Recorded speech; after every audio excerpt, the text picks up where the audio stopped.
India বনাম England চতুর্থ test match দিন শেষে টিম ইন্ডিয়ার জন্য হ্যাঁ ভাই স্যাড নিউজ। সত্যি কথা যা গুরু বলার কথা না।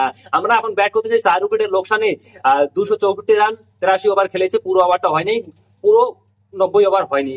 কিন্তু ভাই স্যাড নিউজ হচ্ছে ভাই ঋষভ পানকে নিয়ে। ঋষভ পান খুব ভালোই খেলতেছিল, হঠাৎ তার পায়ের মধ্যে চোট লেগে যায়। কি বলবো, যা বলার কথা না। এইখানে ভাই আজকে দেখো যে কম বেশি সবাই খেলেছে, কিন্তু এইখানে ভাই আজকে প্রশ্ন উঠবে গিল কিন্তু পরপর দুটো ম্যাচে অলরেডি ফলস্ব দেখছে ভাই। আমরা যদি প্রথম থেকে চলে আসি তো প্রথমে বলে দিচ্ছে এসসি জসপাল। ভাই এসসি জসপাল 58 রান করে, কে রাহুল 46 রান করে, সাই সুদর্শন ভাই করুণ নায়ারের বদলে সাই সুদর্শনকে নিয়ে এসেছে। সাই সুদর্শন কিন্তু অসাধারণ আজকে একটা ইনিংস খেলেছে, 61 রানের একটা দুর্দান্ত ইনিংস খেলেছে।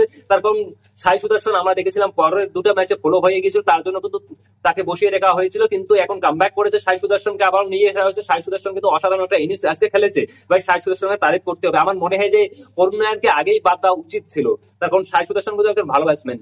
ভাই শুভমন গিল শুধুমাত্র 12 রান করে আজকে কোথায় গেল শুভমন গিলের সেই ফর্ম, যেখানে শুভমন গিল ডাবল সেঞ্চুরি ছাড়া কথাই বলতেছিল না, আজকে কোথায় গেছে গুরু জানি না। ভাই ঋষভ পানের কথা কি বলবো, ঋষভ পান মতন রিটার আউট হয়ে আছে, তার মানে আউট হয়নি, সে চোটের কারণে বাইরে চলে গিয়েছে। তার পায়ে কিন্তু আমরা দেখেছিলাম ব্লাডও এসে গিয়েছিল, অনেকটা চোট পেয়েছে। ঋষভ পান কি পরবর্তী ব্যাটিং কন্টিনিউ করতে পারবে কি পারবে না কোনো গ্যারান্টি নেই। এখন ঋষভ পান কিন্তু খুব ভালো চোট পেয়েছে। এখন যদি দেখি এখন স্ট্রাইকে রয়েছে রবীন্দ্র জাদেজা এবং শার্দুল ঠাকুর। হ্যাঁ, শার্দুল ঠাকুরকে নীতিশ কুমার রেড্ডি যে ছিল তার রিপ্লেসমেন্ট হিসেবে শার্দুল ঠাকুরকে নিয়ে আসানো হয়েছে। শার্দুল ঠাকুর কিন্তু খুব ভালো খেলছে, নট আউট 19 রান মানে নট আউটে রয়েছে।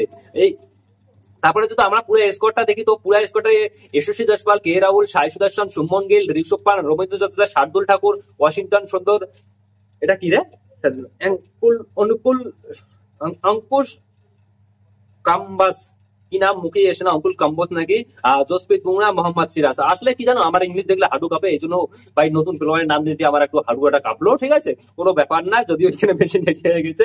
তো যতগুলো আমাদের ছিল, তো এই হচ্ছে আমাদের এই 11 জন খেলতেছে। এইখানে কথা হলো যে ভাই সব থেকে আজকে যদি আমরা ভাই ঋষভ পান গুলি এত সুন্দর একটা ইনিংস খেলতেছিল, 48 বলে 37 রান, স্ট্রাইক রেট প্রায় মোটামুটি 77-এর কাছাকাছি। সেইখানে ঋষভ পানের এই সময় চোটটা পেয়ে ভাই কিন্তু খুব খারাপ একটা টিম ইন্ডিয়ার জন্য স্যাড নিউজ।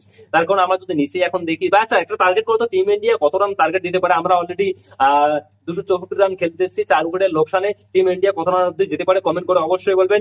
দেখো এইখানে ভাই শুভমন গিলের কথা না বললেই নয়। শুভমন গিল যখন তাকে সারা তেন্ডুলকার মাঠের মধ্যে এসেছে, জানি না শুভমন গিলের কি হয়েছে। ভাই শুভমন গিল একটার পর একটা ফলো দেখা যাচ্ছে, জানি না কিসের টেনশনে পড়েছে শুভমন গিল। তো দেখা যাক।